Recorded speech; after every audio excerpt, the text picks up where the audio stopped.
Hey guys, what's good? Cybermage here, and in this video we are going to be doing Escalate privileges by IAM policy rollback. This is a pretty basic lab, so I don't expect this video to be that long. And on top of that, I know I am skipping one of the labs that were given in the course, which is regarding Athena. The reason why I'm skipping that is because that lab is mainly for blue teaming, and it's hard for me to understand how that is going to be implemented on the exam. And although I did not give the exam, so I can't be 100% sure, I did ask in the Pwned Labs Discord server about it. So depending on the response I get from Ian or the staff working at Pwned Labs, I'll come back and make a video. But for now, we're going to be doing this lab. And let's quickly read the scenario. During a routine review for huge logistics, your team stumbled upon a file named passwords. Using the AWS credentials found in the file, can you navigate and possibly access sensitive data and resources within huge logistics cloud environment? Remember, it's not just about finding vulnerabilities, it's about understanding the potential consequences and protecting the client. Time to dig deeper. So what's going to happen in this lab is we're going to use these credentials, and we're first going to enumerate the policies. So what we can do, and we'll eventually stumble upon a dangerous permission that we have been granted, which allows us to roll back the policy to a previous version. So right over here, policy rollback, that's pretty much the lab. And then this previous version will allow us to access S3 buckets. So we can enumerate the S3 bucket, which will contain a zip file, which is password protected, and we will pretty much brute force the zip file's password and get the flag. So yeah, let's start by logging in. So let's go ahead and do AWS configure. Whoops. All right. I guess I didn't copy that correctly. Go back here and see.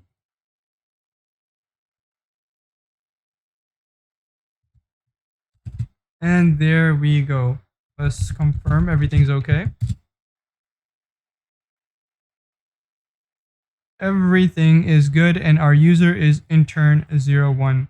So starting off, let's first enumerate the inline policies, and we can go ahead and just change this command to list user policies. And we see we don't have the ability to run that command.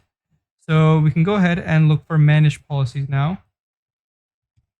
And managed policies can either be AWS managed or customer managed. And in our case, it's customer managed. So it's built by us and managed by us. And we can go ahead now and get the current policy version by doing get policy.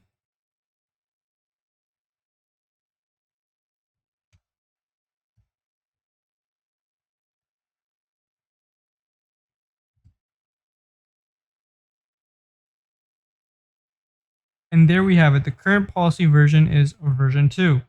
Let's go ahead and get some information about this policy by doing get policy version and specifying the version, which is version 2.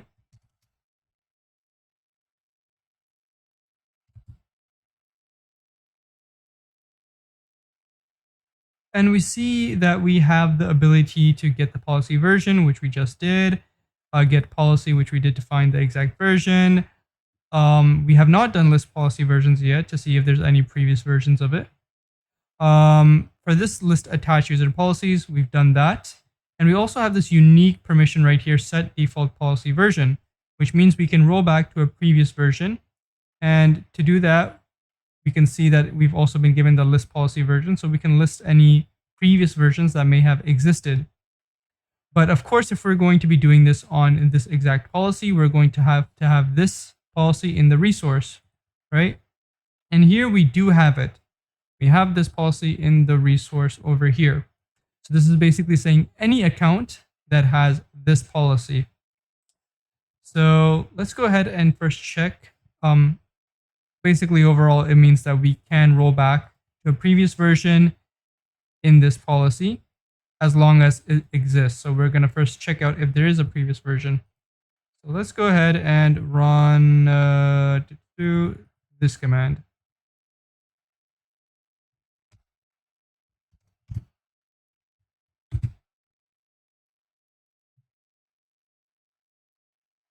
list policy versions. That is very strange. Why did that not work?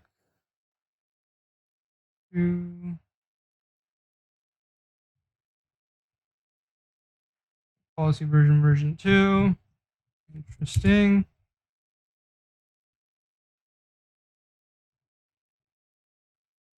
Let's copy this. Okay, the account is different.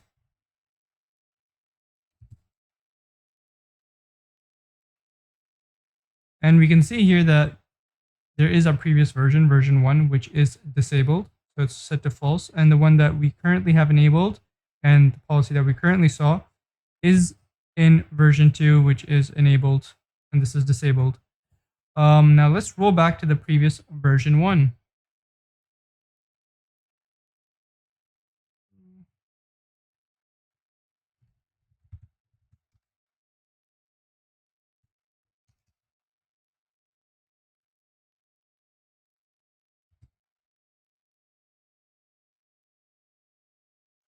And since we have no error messages, it means that our command is successful. We can go here and confirm whether the effect has been taken.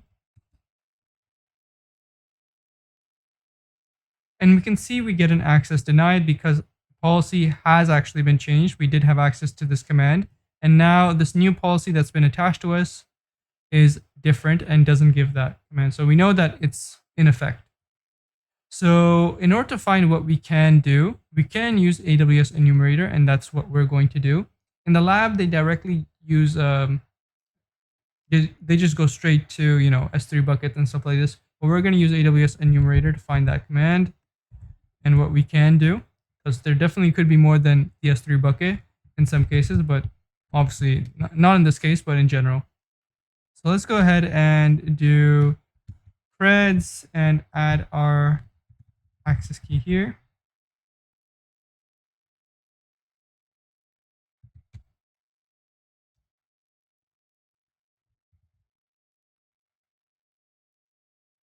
Do this.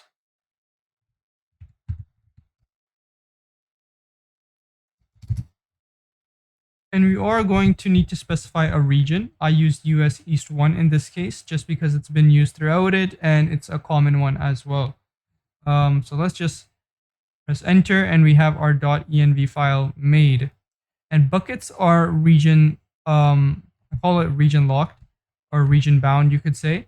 So we would have to, it's going to be located on a specific region. So yeah, regardless, AWS enumerator does require the region to be specified. So, but in case if you don't get this region correct, and just go ahead and use a different region. That's pretty much it. So let's do AWS enumerator and dump services all. We can do services.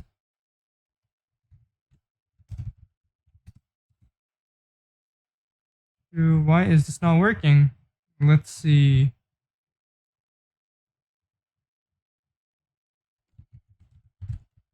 Why is this not made?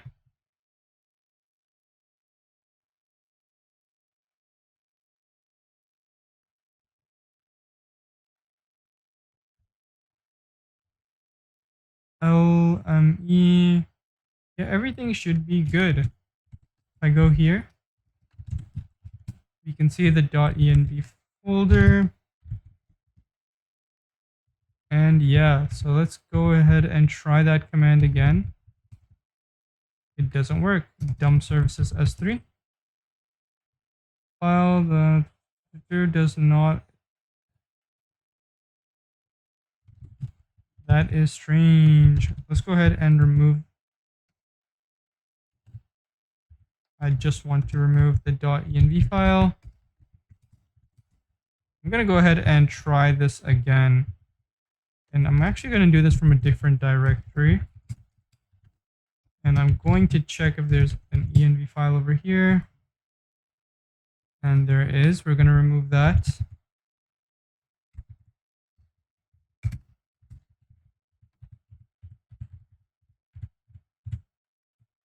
And let's do this again.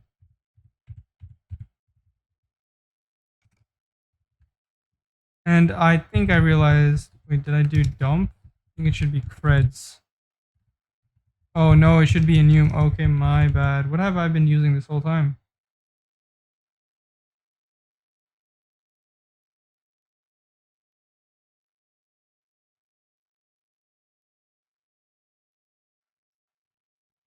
Oh, we've been using dump. All right, that's why. We gotta use enum. All right, my bad. Let's wait now. Do we get any hits?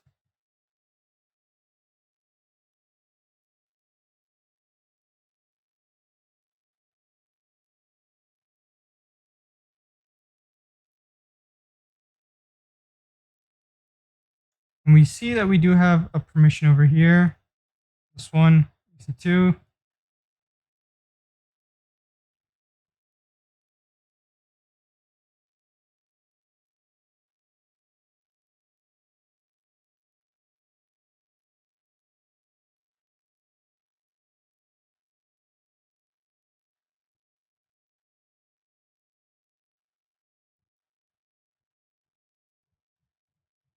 And we have this S3 permission over here. I'm going to go ahead and cancel it.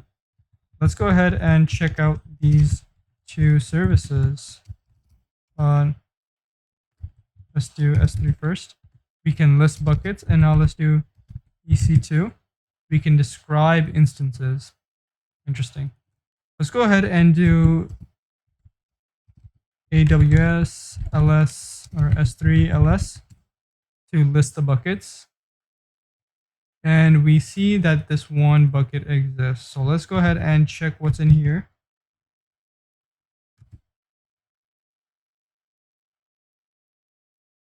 And we have this mx export.zip file. Let's download this. Copy. Whoops.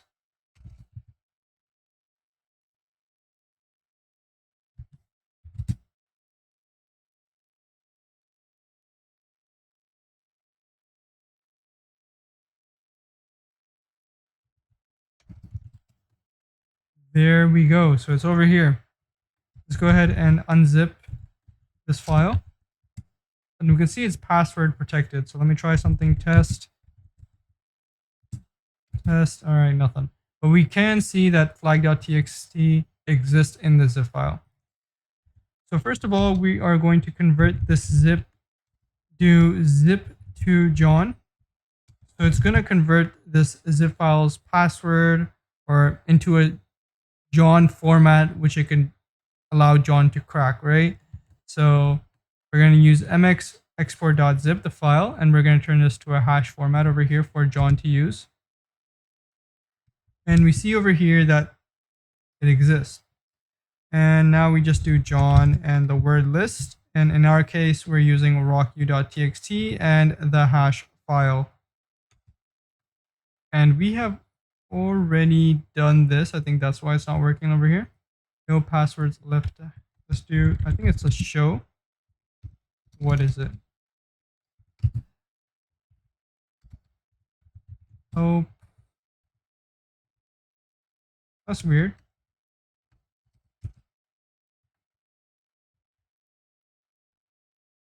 All right, let me just do a quick research.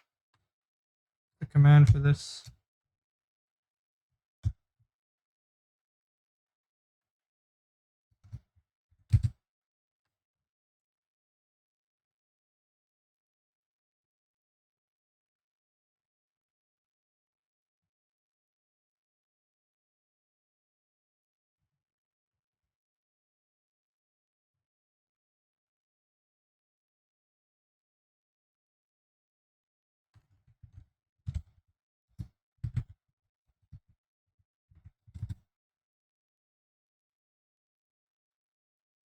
Okay. John show cracked hash.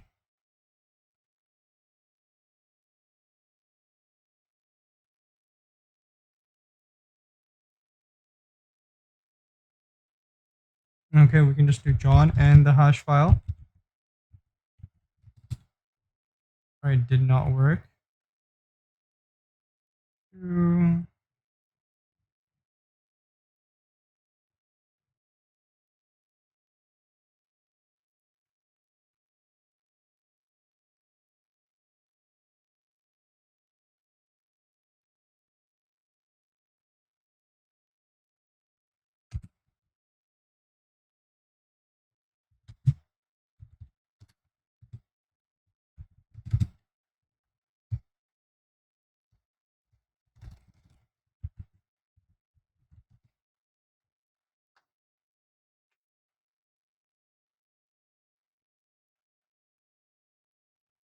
Bro, show me the damn password. Wait, it's right there. Never mind. All right, it's right over here. One logistics. But yeah, you guys can just run this regular command, this one over here, and it should work for you. So let's go ahead and unzip this file. Unzip this over here to the password. And we can see over here we have the flag.txt. So yeah, that's pretty much it for this video. Take care, and I'll see you for the next one.